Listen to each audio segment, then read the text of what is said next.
Hello everyone, today we will start exercise 4.3 and the question number first is solve the following equations.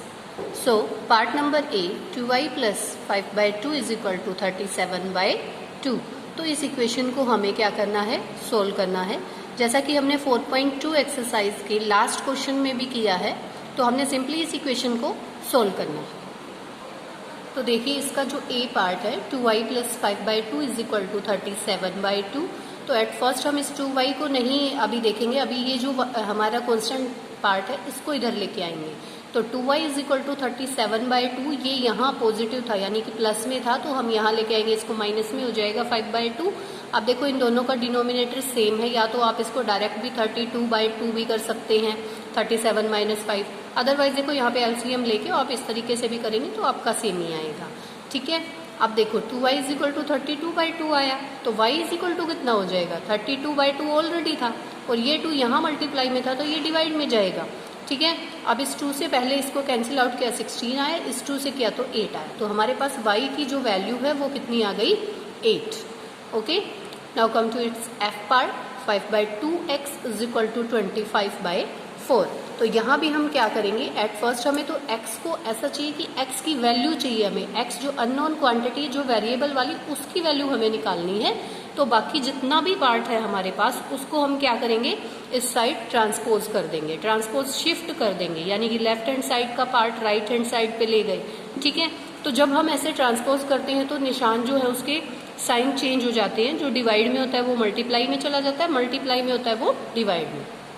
अब आप देखेंगे जैसे 5 by 2 है, ये एक रेशनल नंबर है, तो इस तरीके का कोई रेशनल नंबर जब हम इधर लेके आते हैं तो हमारा क्या हो जाता है, जैसे ये 5 बाई 2 था तो ये 2 बाई 5 हो जाएगा, यानी कि रेसिप्रोकल हो जाएगा. या आप इस तरीके से देखें, 5 देखो x के साथ मल्टीप्लाई में है तो 5 डिवाइड में चला गया और 2 यहाँ डिवाइड में है तो वो मल्टीप्लाई में. अब यहाँ कैंसिल आउट कर देते हैं, 2 1 जा 2 और 2 2 जा 4. ठीक है, 5 1 जा 5, 5 5 जा 25, तो बाकी कोई कैंसिल आउट नहीं हो रहा, तो x की वैल्यू जो है मेरे पास कितनी आ गई, 5 बाई 2. ठीक है, its j part is 2b by 3 minus 5 is equal to 3. तो देखो 2b बाई 3 तो एज इट इज यहाँ क्या हो जाएगा, 3 प्लस 5, क्योंकि जो ये 5 है ये माइनस में है, इधर हम राइट हैंड साइड पे लेके आएंगे तो प्लस में हो जाएगा. प्लस में हो गया तो कितना बन गया, 2b by 3 is equal to 8 बन गया. ठीक है, अब जो 2 और 3 है इसको भी हम ट्रांसपोज करेंगे. इसको जब हम ट्रांसपोज करेंगे तो b इज इक्वल टू, देखो 8 हमारे पास ऑलरेडी था, अब 2 मल्टीप्लाई में था, 3 डिवाइड में, तो 3 तो मल्टीप्लाई में हो गया और 2 डिवाइड में. इट मीन्स या तो आप ऐसा बोलो कि ये रेशनल नंबर रेसिप्रोकल हो गया, या फिर ये वाला रूल भी लगाते हैं कि जो मल्टीप्लाई में था वो डिवाइड में चला गया, जो डिवाइड में था वो मल्टीप्लाई में. 2 1 जा 2, 2 4 जा 8. ठीक है, इसको हमने कैंसिल आउट कर दिया. फिर हमारे पास क्या आता है, b इज इक्वल टू 12, क्योंकि 4 3 जा 12, तो ये हमारे पास 12 आ गया. ओके, इसके 2-3 पार्ट जो भी बचते हैं, 3 मैंने कराए आपको इसके पार्ट्स, बाकी के आप खुद से ट्राई करेंगे, बिल्कुल इसी तरीके से हैं तो आप खुद से भी ट्राई करके देखें. Now come to its question 2, solve the following equations. तो इसके अंदर भी कुछ ऐसा ही है मतलब, लेकिन ब्रैकेट लगी हुई है. ठीक है, थोड़ा थोड़ा चेंज कर रहे हैं, तो यहाँ पे जो है आपके पास ब्रैकेट है, यानी कि 2 ब्रैकेट में x plus 4 is equal to 12. तो देखो इसका ब्रैकेट का मतलब क्या होता है, देखो ये ब्रैकेट है और इस ब्रैकेट के पूरे के बाहर ये 2 है, तो इसका मतलब इस 2 को मल्टीप्लाई करना है इन दोनों से बारी बारी से. देखो ये मत करना कि 2 को केवल x से कर दिया आपने तो वो गलत हो जाएगा, 4 को छोड़ दिया, तो वो ऐसे नहीं होता, क्योंकि पूरी ब्रैकेट के बाहर ये 2 है, तो पूरी ब्रैकेट के जो अंदर हमारी टर्म्स है उनसे सबसे होगा ये मल्टीप्लाई. तो देखो 2 को पहले x से करेंगे, 2 इंटू एक्स, 2x हो गया, फिर प्लस का साइन है एज इट इज लिखा, फिर 2 इंटू 4 करेंगे तो 8 आ जाएगा इज इक्वल टू 12. अब ये हमारी सिंपली इक्वेशन बन चुकी है जैसे कि हम सोल्व करते हुए आए हैं. केवल हमने सबसे पहले ब्रैकेट को हटाना था, तो ब्रैकेट को मैंने हटा दिया इस तरह से, देखो रिमूव कर दिया इसको, तो मेरे पास आ गई 2x plus 8 is equal to 12. अब देखो 2x एज इट इज रखो, प्लस का 8 है, पहले इस टर्म को उधर ले जाओ. ठीक है, ये प्लस का था तो यहाँ पे माइनस का 8 हो जाएगा. अब 2x इक्वल टू मेरे पास 4 आ गया. अब देखो x यहाँ रखना है मेरे को, 2 को भी लेके जाऊंगी मैं उधर, तो 2 यहाँ मल्टीप्लाई में था तो इधर क्या हो जाएगा, डिवाइड में चला गया, तो 4 बाई 2 बन गया. 2 1 जा 2 एंड 2 2 जा 4, तो इस तरीके से मेरे पास x की वैल्यू 2 आ गई. ठीक है, इसका जो डी पार्ट है वो हमारे पास देखो माइनस की टर्म में है। मैं डिफरेंट कराने की कोशिश कर रही हूँ आप लोगों को कि थोड़ा सा जैसे साइन से डिफरेंस हो या कुछ भी, ठीक है। -4 2 + x = 8। तो अब देखो -4 है बेटा, तो ये सब चीजें आपको ध्यान में रखते हुए ही इसको सोल्व करना है। हर एक साइन का, हर एक डिजिट का आपको ध्यान रखना है। जैसे कि -4 और प्लस का 2 है, तो इसको मल्टीप्लाई करोगे तो -8 आएगा ना, क्योंकि देखो 4 को 2 से किया 8 आया। एक माइनस का है, एक प्लस का, मल्टीप्लाई करते हो तो 1 + 1 माइनस होता है, तो माइनस का साइन लगता है। अब देखो यहाँ पे माइनस है, यहाँ पे प्लस है, तो माइनस प्लस की मल्टीप्लाई तो माइनस हो जाएगी, और 4 × x क्या हो जाएगा, 4x हो जाएगा, = 8। अब देखो -4x मैंने एज इट इज रखा, -8 को उधर लेके जाऊंगी तो 8 + 8 यानी कि मेरे पास 16 हो गया। -4x = 16। अब मैंने x को तो यहीं पे रखा, -4 को मैं ट्रांसफर कर देती हूँ। अब ये साइन में ऐसे नहीं है कि इधर लेके जा रही हूँ, ये इसके साथ मल्टीप्लाई में है, तो इस पूरे को मैं जब इधर लेके आऊंगी तो -4 डिवाइड में चला जाएगा। 4 से ये 16 कैंसिल आउट किया मैंने, 4 आ गया, और इस माइनस को ऊपर शिफ्ट कर देते हैं तो माइनस का 4 बच गया, ठीक है। तो आपने हर एक साइन का सब कुछ ध्यान रखते हुए बहुत मतलब ध्यान से इसको करना है। कोई भी साइन अगर रह जाएगा तो वो आपका फिर गलत हो जाएगा। फर्स्ट एंड लास्ट पार्ट मैंने करके दिखाए हैं, बाकी आप उसके 2 पार्ट्स रह गए हैं, बी और सी, वो आप खुद से ट्राई करेंगे। इसके थर्ड क्वेश्चन को देखो, सोल्व द फॉलोइंग इक्वेशन। देखो स्टेटमेंट वही है कि सोल्व द इक्वेशन, बट सभी में कुछ ना कुछ जो है क्या कर रखा है, चेंज कर रखा है। अब यहाँ पे जो वेरिएबल वाला पोर्शन है इस साइड दे दिया और कांस्टेंट वाला इधर दे दिया, तो थोड़ा थोड़ा चेंज है। तो इन सभी चीजों से आप जो है सीखेंगे। देखो 4 = 5 × ब्रैकेट के अंदर आपका p-2 है। एट फर्स्ट तो ब्रैकेट को ही रिमूव करते हैं, तो 4 = 5p, यानी 5 को p से किया पहले तो 5p, -5 को फिर किससे किया, 2 से, क्योंकि माइनस एज इट इज रहेगा 10, ठीक है। तो यहाँ हमारे पास इसको मैं क्या करूंगी, इस वेरिएबल वाले पार्ट को इस साइड ले आई, ये माइनस का था तो इसको सॉरी प्लस का था, इसको यहाँ लाऊंगी तो -5p हो जाएगा, = -10 एज इट इज। 4 को इधर लेके गई तो -4 हो गया, ठीक है। तो -5p अभी एज इट इज रखना है। ये माइनस माइनस प्लस हो जाएगा, वैसे तो दोनों माइनस के डिजिट होते हैं हमारे पास, दोनों इंटीजर माइनस के हैं और प्लस हो जाता है, और निशान किसका रहता है, माइनस का, ठीक है। अब देखो p = -14, अब ये -4 जो है ये इसके नीचे चला जाएगा क्योंकि इसके साथ मल्टीप्लाई में था, ठीक है। तो ये डिवाइड में चला जाएगा -p, अब माइनस से माइनस ऐसे कैंसिल आउट हो जाएगा, 14/5 जो है इसका आंसर आ जाएगा।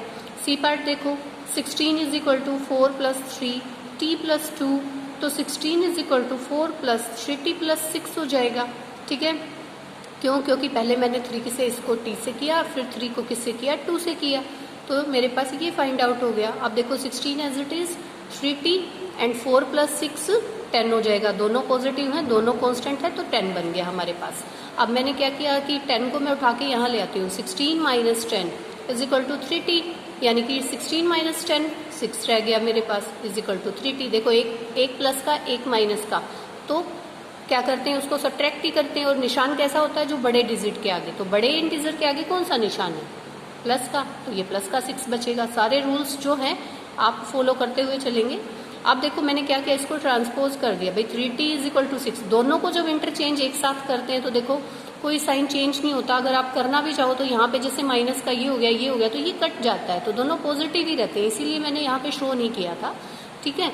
अब t को मैं सिंगल रखूंगी, 3 को मैं नीचे लेके गई क्योंकि यहाँ पे मेरे पास मल्टीप्लाई में था, तो इधर आएगा तो डिवाइड में चला जाएगा, 3 × 1 = 3, देन 3 × 2 = 6, तो t की वैल्यू मेरे पास जो है वो क्या बन गई, 6। t की वैल्यू जो है वो क्या आ गई, sorry 2। Now come to its fourth question, part number A, construct 3 equation starting with x = 2। भाई आपको इससे स्टार्ट करते हुए, x = 2 से स्टार्ट करते हुए 3 इक्वेशंस बनानी है, तो मैं ऑपरेशन लगाती जाऊंगी इसके अंदर। एक बार मैंने मल्टीप्लाई का लगा दिया, फिर मैं एडिशन का लगा दूंगी, फिर मैं सब्ट्रैक्शन का लगा दूंगी, या फिर डिवीजन का लगा दूंगी। तो मैं ये सारे के सारे ऐसे ऑपरेशन लगाते हुए इसको इक्वेशन को फॉर्म करती हूँ। तो मैंने सबसे पहले ये लिया, multiplying by 20 both sides of x = 2। भाई ये वाली जो मैंने इक्वेशन यहाँ से स्टार्ट करनी है, इसको मैंने किससे किया, 20 से बोथ साइड मल्टीप्लाई कर दिया, तो 20x = 2 × 20, इट मीन्स 20x = 40 आ गया। तो ये तो एक इक्वेशन हो गई, एक आंसर मतलब मेरे पास ये आ गया, ठीक है। फिर मैं इसी के अंदर क्या करती हूँ, इसी के अंदर जो इक्वेशन मेरी फर्स्ट आई थी इसी में add 5 both sides of equation first, यानी जो ये फर्स्ट आई थी इसके बोथ साइड मैंने क्या किया, 5 ऐड कर दिया। तो 20x + 5 = 40 + 5, यानी कि जो हम लेफ्ट हैंड साइड पे जो काम करेंगे, जो ऑपरेशन लगाएंगे, वही राइट हैंड साइड पे लगाएंगे। तो यहाँ मेरे पास 20x + 5, ये 40 + 5 45 हो गया, तो इसको हम यहाँ तक छोड़ देंगे। ये सेकेंड इक्वेशन आ गई, ठीक है। तो ये भी मेरे पास आंसर हो गया। Subtracting 3 both sides of equation, यानी अब दोनों साइड मैंने क्या किया, सब्ट्रैक्ट कर दिया 3। इसमें आप कुछ और भी कर सकते हैं, 2 भी कर सकते हैं, 1 भी कर सकते हैं, एज यू विश, ठीक है। लेकिन जो ऐड करेंगे वो दोनों साइड करेंगे, जो सब्ट्रैक्ट करेंगे वही सेम चीज दोनों साइड करेंगे। 20x + 5 - 3 = 45 - 3। तो यहाँ पे मेरे पास 20x हो गया, 5 - 3 यानी कि प्लस का 2, और देयर इज 42। तो ये मेरे पास थर्ड इक्वेशन हो गई। तो देखो एक इक्वेशन ये आ गई, एक इक्वेशन ये आ गई, और एक ये। मैंने क्या क्या ऑपरेशन लगाए थे, ऑपरेशन जो है मैंने पहले मल्टीप्लाई का लगाया, फिर मैंने एडिशन का ऑपरेशन लगाया, और फिर मैंने सब्ट्रैक्शन का लगाया। तो इस तरीके से मैंने 3 इक्वेशन आपको फाइंड आउट करके दिखा दी हैं। अब आ जाइए इसके बी पार्ट पे। Construct 3 equation starting with x = -2। वहाँ x = +2 के साथ चले थे, यहाँ पे -2 के साथ चल पड़ो, कोई बात नहीं। देखो multiplying by 5 both sides of equation, तो मैंने 5 से मल्टीप्लाई किया, 5 × x 5x हो गया, इधर मैंने 5 से किया तो -10, तो एक इक्वेशन तो मेरे पास ये आ गई। फिर मैंने इसी फर्स्ट इक्वेशन में ही क्या किया, add 2 both sides of equation, it means 5x + 2 and then -10 + 2। तो यहाँ से मेरे पास 5x + 2 = -8। ये मेरे पास जो है फाइंड आउट हो गया। ये मेरे पास दूसरी इक्वेशन है। अब मैं क्या करती हूँ, सब्ट्रैक्ट करती हूँ 1 बोथ साइड्स ऑफ इक्वेशन। ये जो इक्वेशन ये आई थी, इसी में मैं क्या करती हूँ, सब्ट्रैक्ट कर देती हूँ -1। तो 5x + 2 -1 कर दिया मैंने, = -8 -1। तो मेरे पास क्या फाइंड आउट हुआ, 5x + 1 = -9। तो एक इक्वेशन ये फाइंड आउट हो गई। तो फोर्थ क्वेश्चन में देखो मैंने 3 ऑपरेशंस लगा के और यहाँ पे 3 टाइप्स ऑफ इक्वेशन बनाई हैं। किससे शुरू करते हुए, x = -2 से, एंड फर्स्ट वाले पार्ट में मैंने कहाँ से शुरू किया था, x = 2 से। तो आपको ये समझ आ गया होगा। तो अगर कोई भी प्रॉब्लम होती है तो आप मुझे कॉल कर सकते हैं और पूछ सकते हैं। Thank you.